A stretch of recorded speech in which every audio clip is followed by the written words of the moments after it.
Popcorn Junkies, welcome to this slightly delayed review of Eddington, the new Joaquin Phoenix film. Emma Stone, Pedro Pascal, directed by Ari Aster. It's taken a while to get to this, A, because the film is so fucking long. It's about 2.5 hours long, so scheduling that in around everything else has been quite tricky. Before we crack on, do hit the subscribe button, hit the notification bell for all your movie news, trailer reactions, and do go and follow us on the Popcorn Junkies Instagram account. So this is Ari Aster's fourth film. On that note, which is your favourite Ari Aster film? Hereditary was our first experience of him. Midsommar was the next. Beau is Afraid. And now this, Eddington. I have to say, I liked Hereditary, but I always had a problem with the end of it. It kind of lost focus, and there was a patchy, odd rhythm to Hereditary. Midsommar, I enjoyed, but I didn't enjoy it as much as I enjoyed it on a second watch. I do wonder whether his films actually benefit from revisits and reviews. Beau is Afraid, I really, really didn't like, and our review of that film is on the channel. That also starred Joaquin Phoenix. So this one, I went into this one, you can imagine, I must go and see Eddington, a 2.5-hour film set in COVID. And I have to say, Pedro Pascal, potentially suffering from a little bit of overexposure everywhere, and everywhere he has been overexposed, I haven't thought he's been particularly good. Joaquin Phoenix plays Sheriff Cross. Pedro Pascal plays the local mayor in Eddington in New Mexico. Emma Stone plays Joaquin Phoenix's wife, Louise, I think her name is, and her mother. Her mother is crazily into conspiracy theories. And this is a film that very much, because it's parked within that COVID era where everyone's observing 6-meter distances and everyone's wearing mask mandates and all this kind of thing, all that hysteria. It was really odd, actually, at the beginning of this film, or throughout this film, being reminded of the kind of strange rules and regulations and hysteria and those who kind of observed the rules and those who just had a disregard for the rules, and those of us caught in the middle who didn't know whether we could, should, or maybe would be shot if we didn't observe the rules either. The film starts badly, I would say, with a kind of rambling, vagrant, homeless kind of guy stumbling through the nighttime New Mexico landscape. The reason I didn't think that worked, he was too obviously mumbling. It was too performative. It's billed as a comedy western, and it is a film that, given its New Mexico location, does kind of indulge in some of those western tropes with bars and empty roads and walking across roads and kind of, standoffs in the middle of roads and junctions and things like that.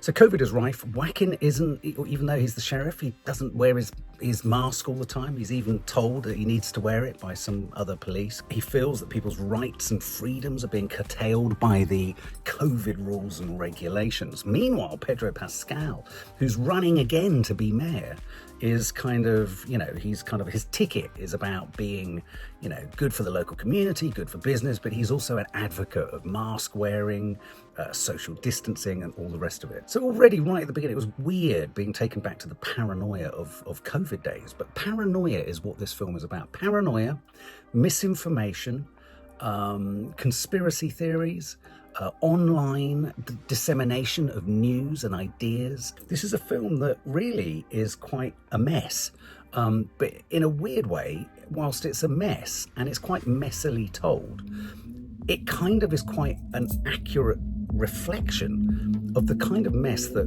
certainly the world, but most definitely America, finds itself in.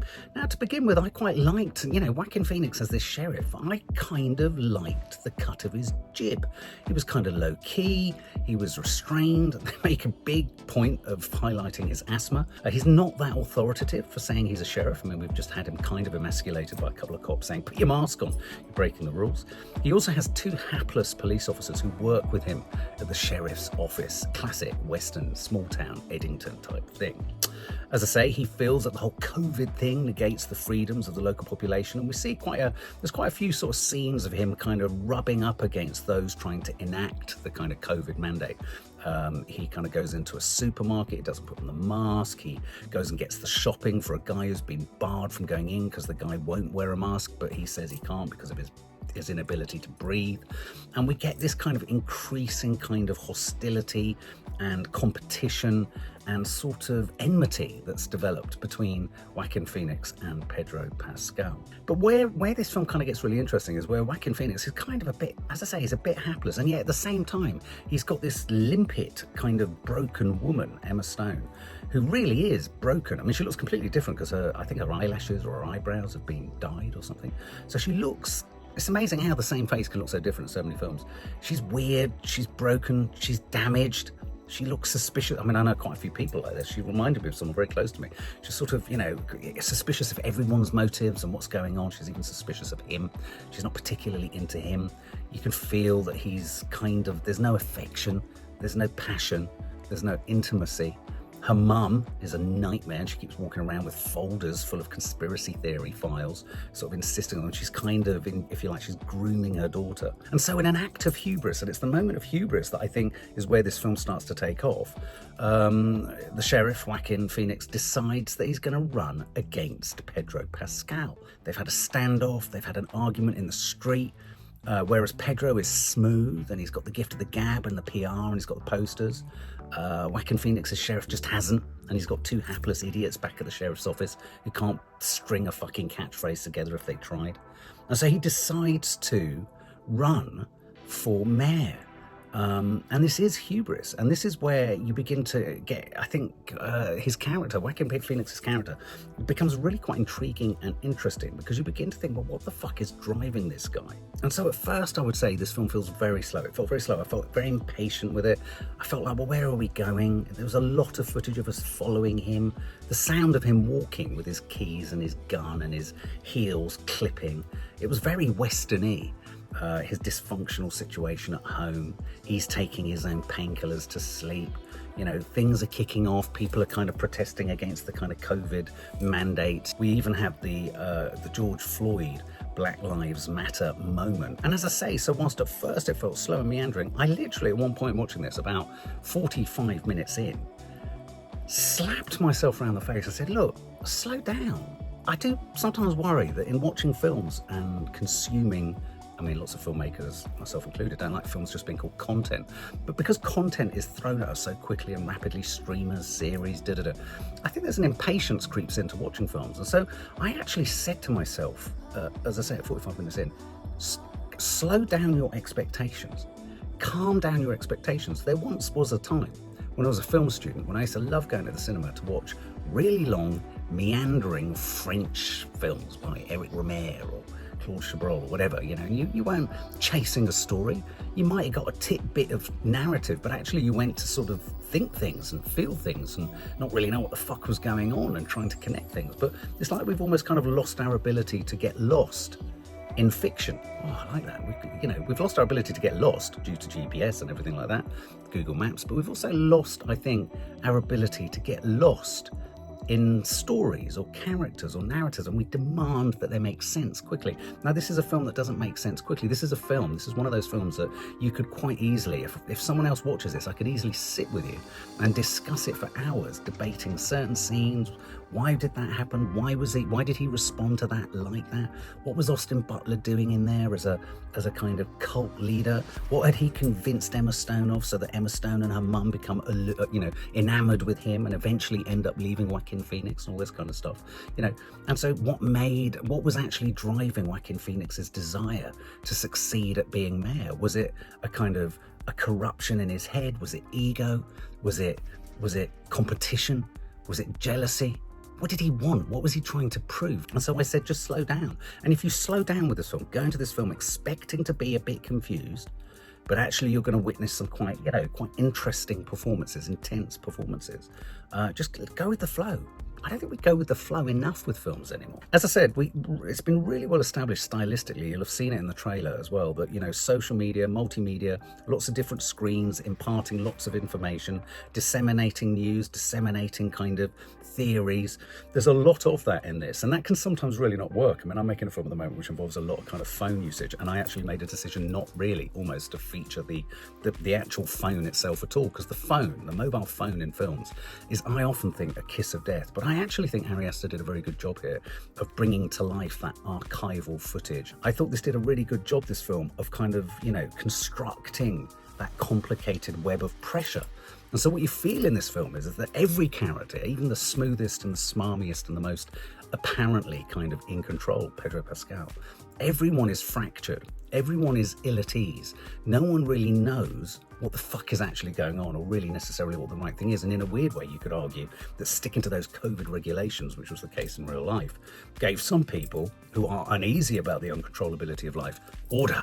So I went from thinking this was meandering, thinking it was potentially boring, slow, lacking focus, to actually thinking, you know what, this is quite mesmerizing. This is quite hypnotic.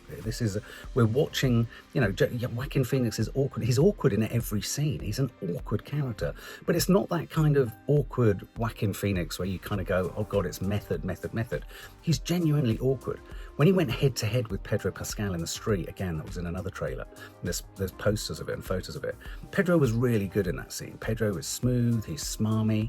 He's also got a son who's kind of a real fucking pain in the neck and is kind of winding everyone up and taking the piss out of Joaquin Phoenix. So there is definitely a bit of machismo there. Joaquin Phoenix is definitely feeling he's a sheriff, but he hasn't got any authority.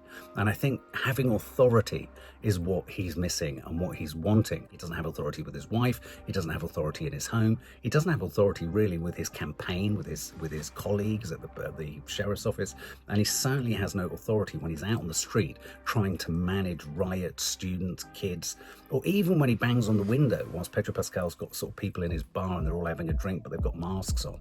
And he's saying, hang on, you're not supposed to actually have a gathering. And Pedro Pascal just knocks it. He can't enact. He can't be authoritative. And yet, he's a sheriff. And so in a weird way, as this film moves sort of through that great big middle section where, his life really falls apart, he makes a painful decision to, as part of his almost campaign trail, to reveal the fact that Emma Stone, his wife, was abused by Pedro Pascal when she used to be with him, and he hasn't even told her that he's going to say this. And you begin to wonder whether is that in fact even true necessarily? Has he just said that? Is that just something he's kind of made up? And so increasingly he becomes something of a laughingstock, and his life starts to implode. And slowly, this film moves towards what I would use and what I think is quite a good comparison and grab for the latter part of this film. This film is like Joaquin Phoenix's sheriff is like a rural Travis Bickle taxi driver character portrait of paranoia, inflated ego, feeling invisible, lacking authority, feeling powerless, but not necessarily in a machismo way, just in a total lack of relevance way. He's another invisible man. Let's just spend a moment on Emma Stone. Emma Stone's great. She as Louise, his wife, she's weird, she's damaged, she's a cracked vessel. She's also vulnerable. And she ends up leaving the sheriff and sort of jumping into the cult and heading off. It's all very sort of Charles Manson-y. Austin Butler, it's a curious moment. I mean, he only literally has like one scene. You can't help but think, God, you look like Jesus fused with Elvis. This is quite bizarre. And so the final act of this film, as you move towards the final act, you've got a distinct sense that the wheels are falling off Joaquin Phoenix's life. His campaign's going badly, and there's a really symbolic, pivotal scene where he goes to Pedro Pascal's got a fundraiser going at his house in the New Mexico desert, and he goes to this, and there's lots of people there, so there's members of the community, and he walks in, Joaquin Phoenix, and he walks all the way up to the music, turns the music off, and then walks all the way out. And this is shot with a really long steady cam following him all the way through and coming all the way out. And then Pedro puts the music back on, and the camera just is relentless. It just keeps following, and you're like, oh no, this is building to something fucking awful. Something awful is going to happen. And Pedro slaps Joaquin Phoenix in the face. And that really is the trigger point for the final act of this film. That's the moment when this film goes from paranoiac portrait of American mores, Black Lives Matter, Antifa, George Floyd, COVID, conspiracy theories, etc., etc., etc. And then this moves into total fucking gonzo. I know I use that word quite a lot, but gonzo as in all the rules go out the window, and it becomes a kind of shoot fest. And I have to confess, I think nearly all of Ari Aster's films do descend into quite physically disgusting kind of fallings apart, don't they? I think body parts, the head, and heads come off, people blow up, Some heads get squished and people get put in bare skins. I mean, it always goes a bit fucking pear-shaped. Well, the same thing happens here, and I would argue that in the last reel, old-fashioned phrase, but in the last reel of this film, this is some of the most brutal, Tarantino-esque weird shit that you could ever hope to see on the big screen. We've had this scene where he's been humiliated, essentially, at Pedro Pascal's house. Joaquin Phoenix goes on a killing spree. We have a moment where when he pretends, because of course he's shot these people, but then he pretends that it must have been someone else. So he turns up to the crime scene. It's happened right on the boundary line of Eddington and territory that basically is the jurisdiction of Native American Indian police. And so you have this standoff between him as an American sheriff, and then you've got lots of Native American police who don't trust him and don't believe him, think he's suspicious and think he might have done something. And so the paranoia just goes to absolutely stratospheric levels. I mean, we literally have moments towards the end of this film where we have like a terrorist scene. We've got drones in the desert. We have what looks almost like a small dirty bomb, like a nuclear explosion that takes all the cars out, takes out his work colleagues, kills people. Legs come off, heads come off. In many ways, it's a sort of almost a receptacle. This is like the petri dish for nearly every conceivable paranoiac, schizophrenic aspect of American culture. Using COVID in and of itself, a paranoid moment, as a backdrop, which could have been risky, but actually worked really well in this film. No one wants to go back to COVID. It's like something that, even though it's quite a rich sort of topic for storytelling and character development, no one really wants to go back there. So there's a lot to like and enjoy and relish here, a lot more than I was expecting. Things become particularly gruesome. If you like weirded out violence, odd character arcs, I mean, I have to say, Joaquin Phoenix is on screen all the way through this. I think it's a really fantastic performance. I think he gives it everything. He's brooding, and yet he never loses his shit, even at the very end when he's kind of got he's gunned up to the hilt, guns akimbo, guns all over him. He's shooting at these kind of terrorist cells that are coming after him. Even at that point, he never becomes psychotic. He's always quite sort of calm. So as I say, there's an awful lot here to like, an awful lot to admire. Pedro Pascal isn't in it a lot. It's really odd. His appearances in films don't really give him a chance, I don't think, to sink his teeth into a role. The blood and guts is explicit, so be careful. It does get pretty kind of body horror-ish towards, it's gunshot wounds and injury wounds and stuff like that.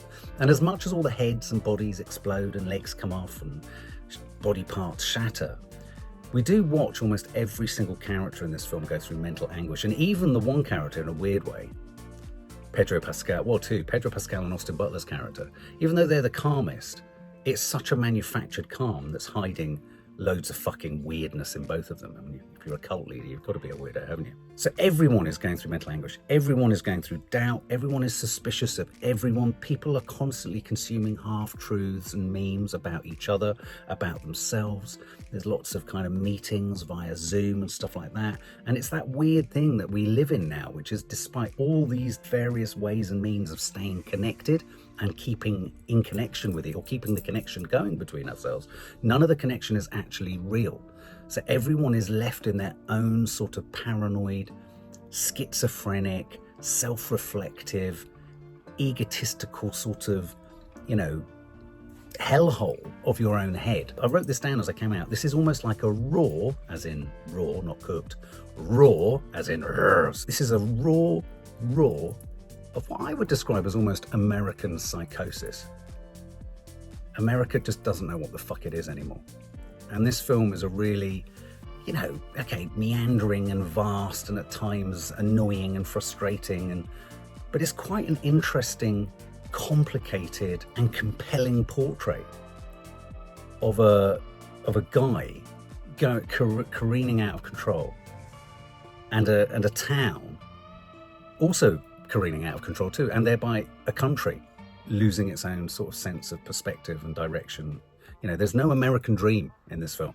There's no American dream, and I couldn't help but feel that the whole emphasis, very much towards the end of the film, on the Native American Indian police squad, that really kept I kept feeling that this film was really kind of reminding us that actually all of this kind of confusion and all of this mess and all of this competitiveness and all of this misreading of each other and all of these terrible things and prejudices and racism and everything, all of this is happening on land that once just belonged to an indigenous people. We've brought this shit here to Eddington.